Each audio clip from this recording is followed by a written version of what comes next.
to another drawing video.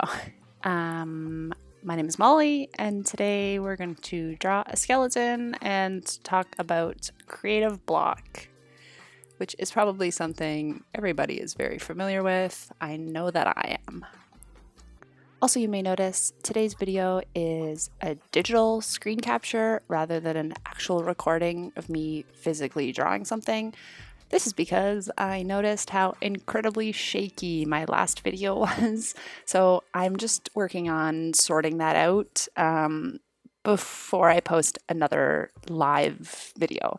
But hopefully it won't be too difficult. I'm just using a very old desk, so it's a little bit shaky.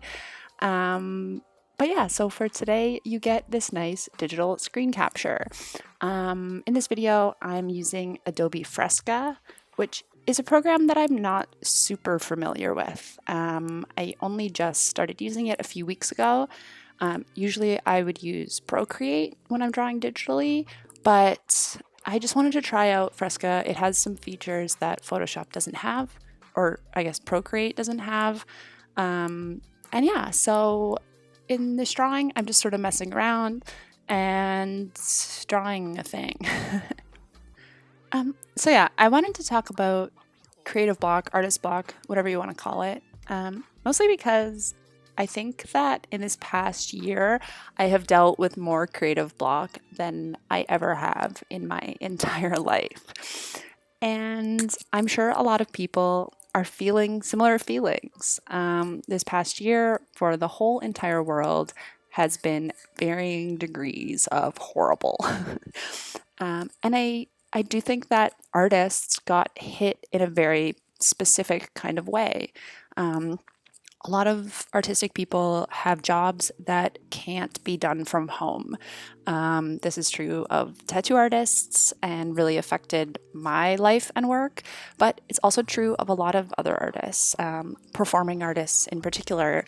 There's a lot of stuff you just can't do from home. And I have noticed a lot of artists that I know or that I follow online are slowly transitioning into making art that can be completely made from home, shipped out to someone who wants to buy it.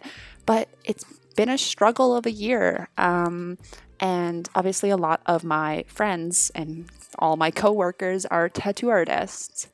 So it's been hard to watch my friends struggle to completely reevaluate our careers and our life choices and to try to be creative despite how hard it has been to survive in a COVID world. But that being said, artist block is a thing that happens to people all the time, regardless of how many pandemics you're enduring.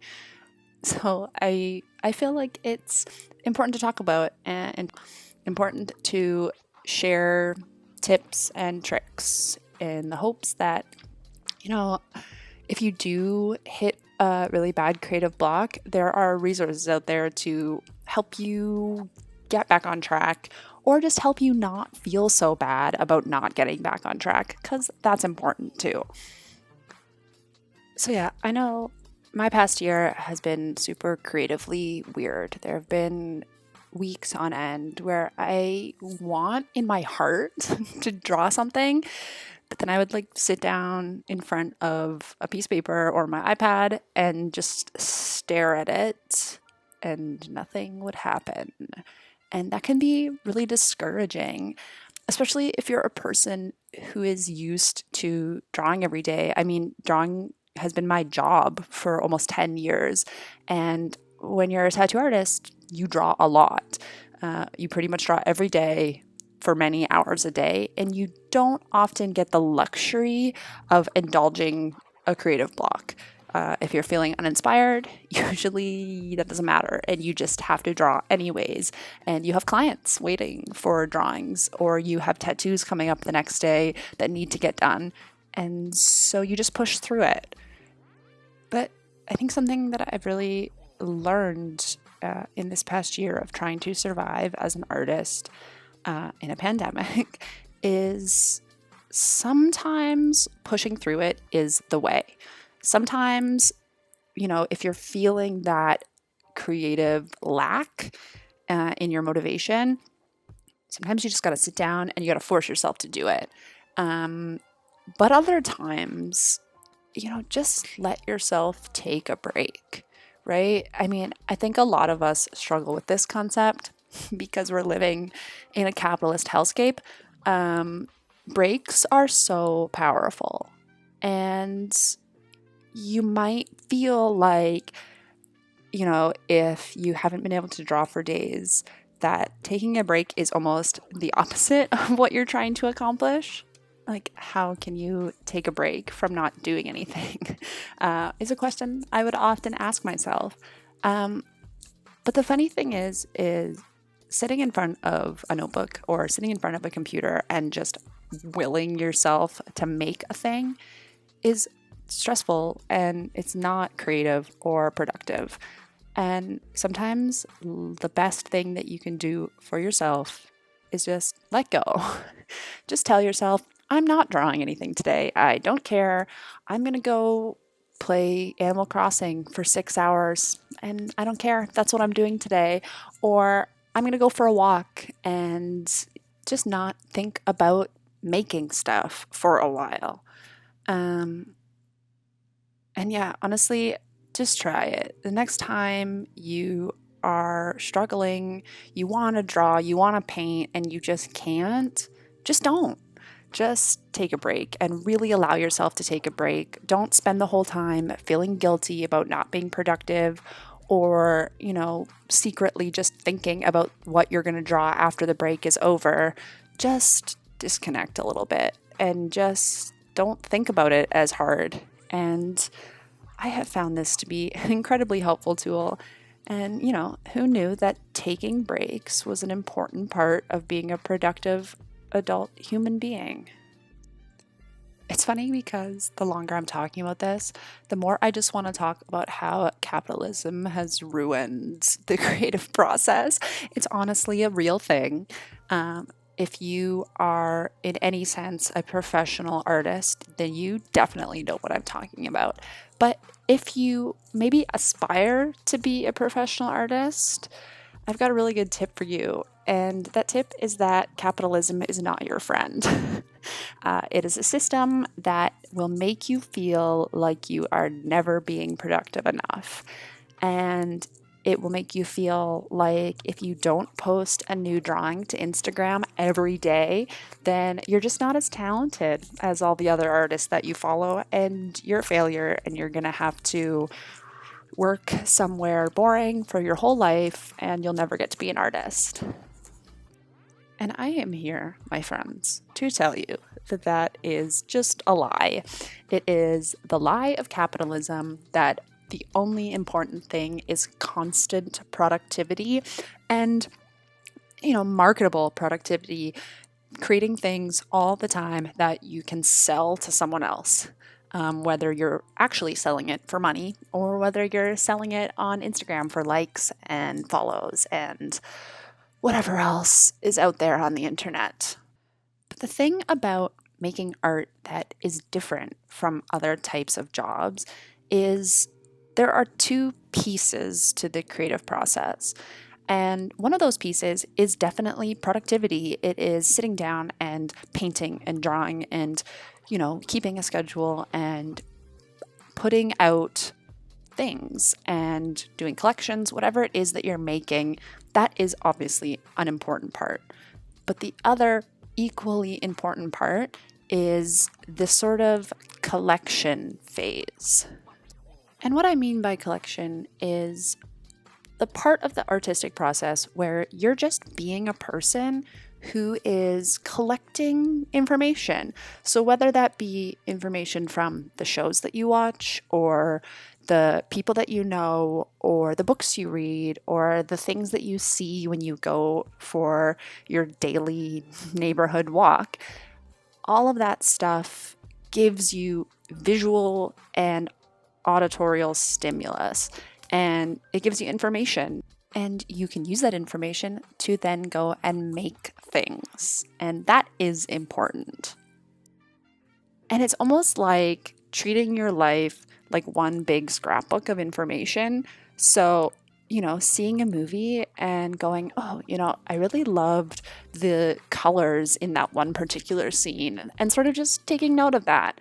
Or, seeing a dog when you're on a walk and being like, oh my God, I could totally make art of cute dogs. And just keeping that in the back of your mind and slowly building up a collection of information and imagery and anything else.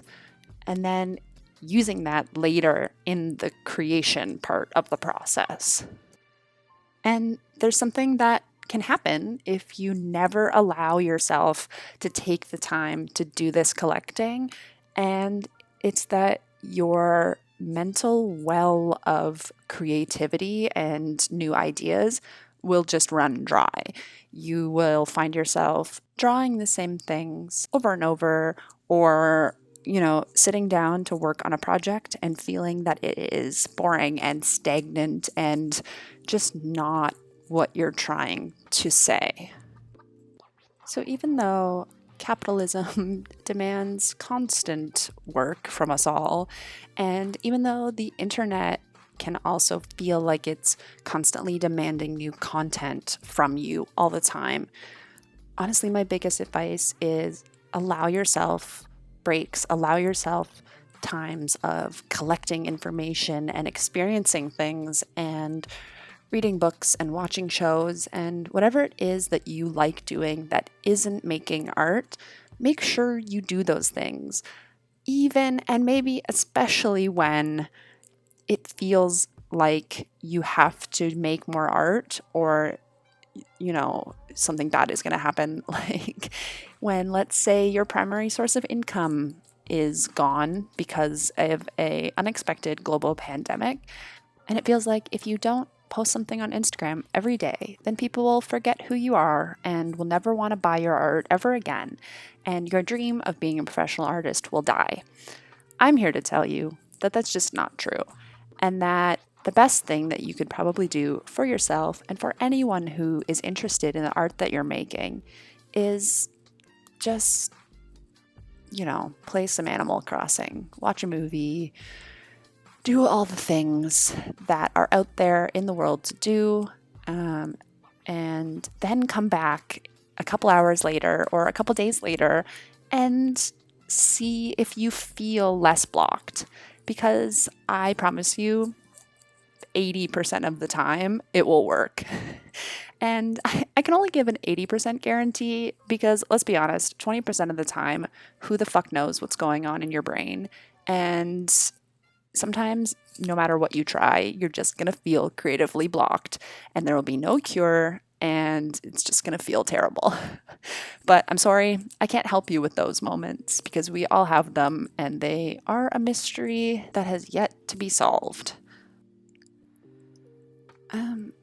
You know what? I do actually have one other tip for creative block, and it is for those moments when you really feel ready to make some art, but maybe the ideas just aren't coming easily.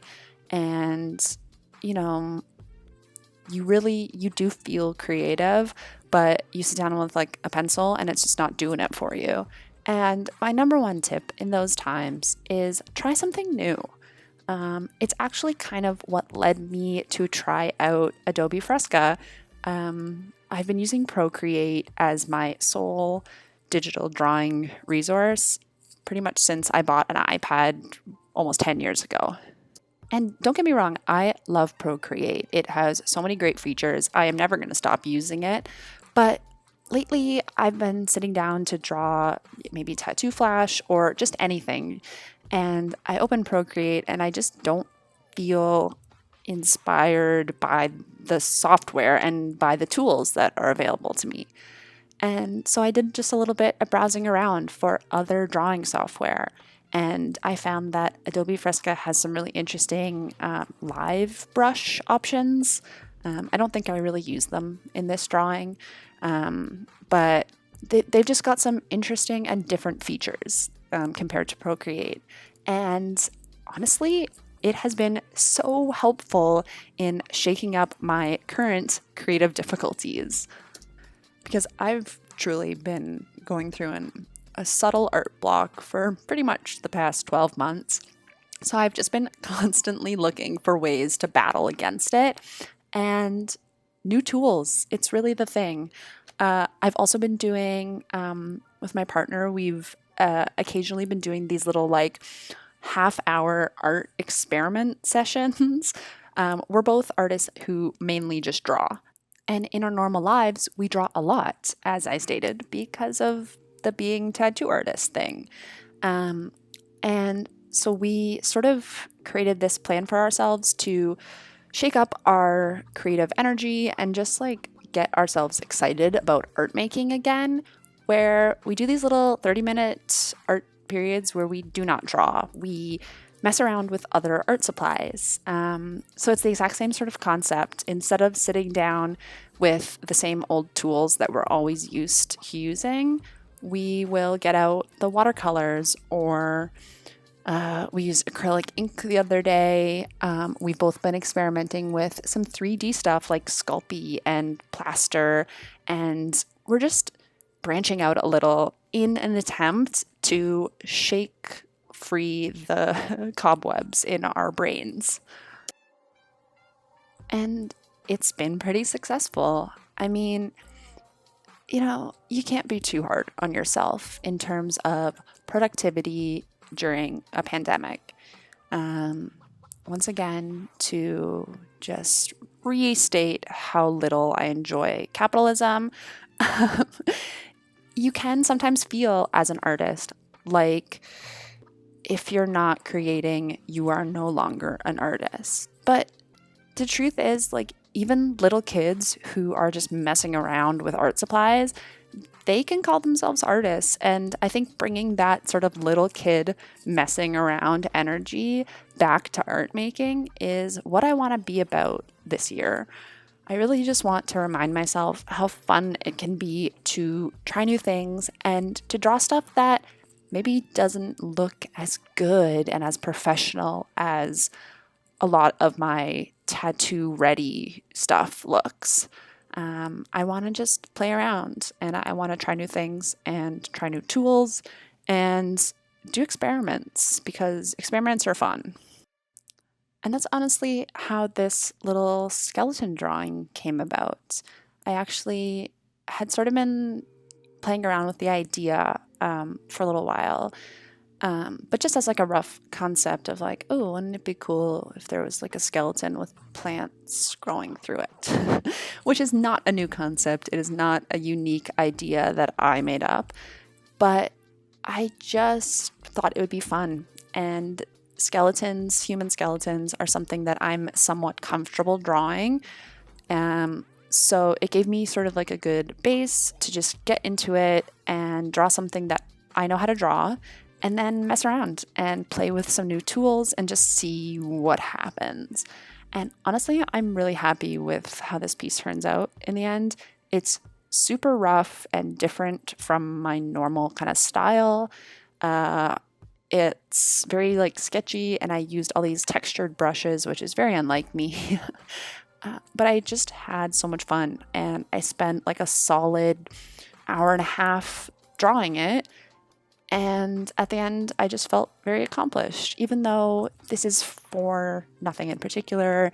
It's not for my portfolio or for my tattoo work or going to be sold as prints or anything like that. It's purely just for me and to, make my brain enjoy art again, which sounds like it wouldn't be a hard thing to do, but when you've been, trying to be a working artist through more than a year of weird pandemic uncertainty, art gets a little boring and heavy. And the only way to make it through is to try new things, in my very humble opinion. So yeah, drawing's coming together.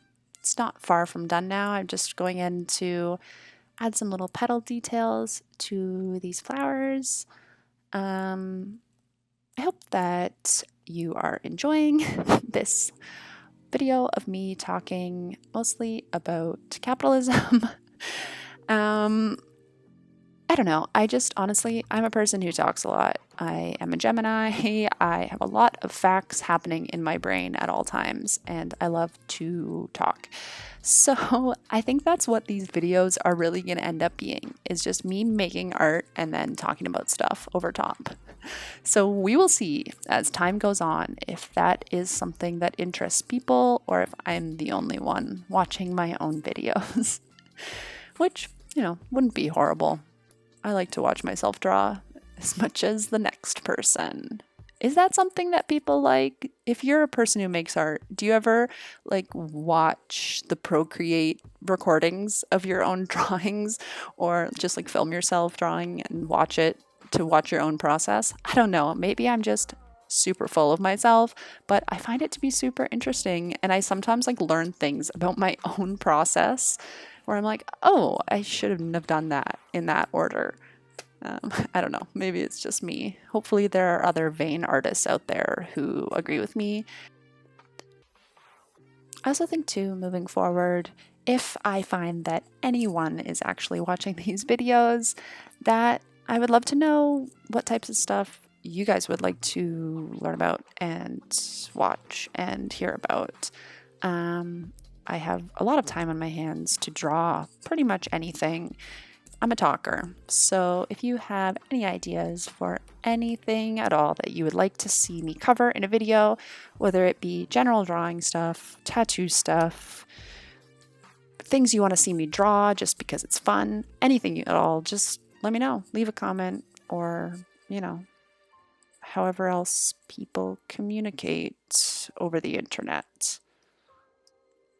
I think for the last 5 minutes or so of this video, I am going to sign off and just leave you with some nice soothing tunes and some drawing.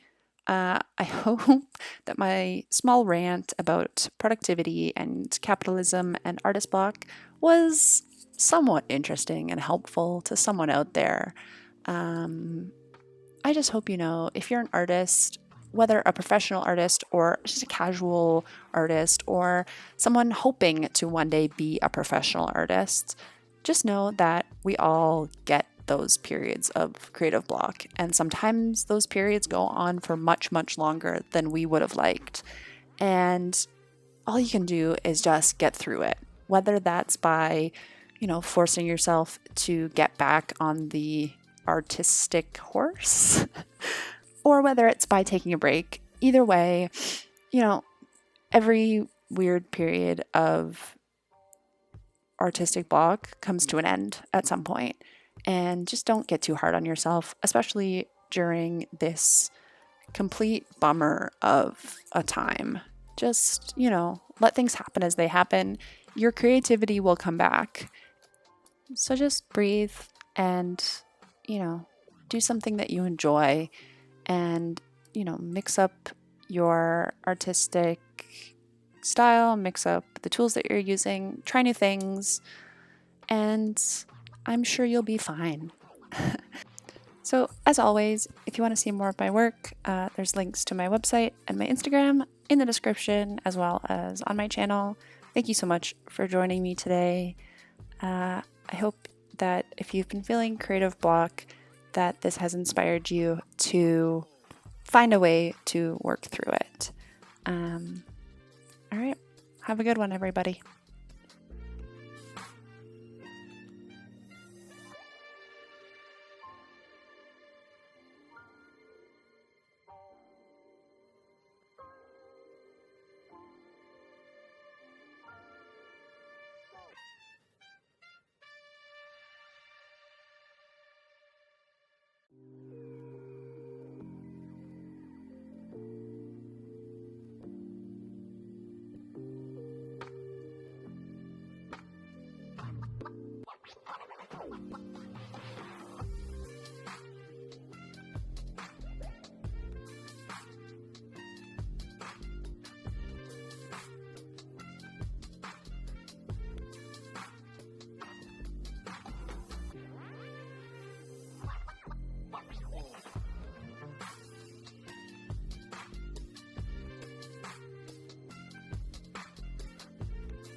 Oh.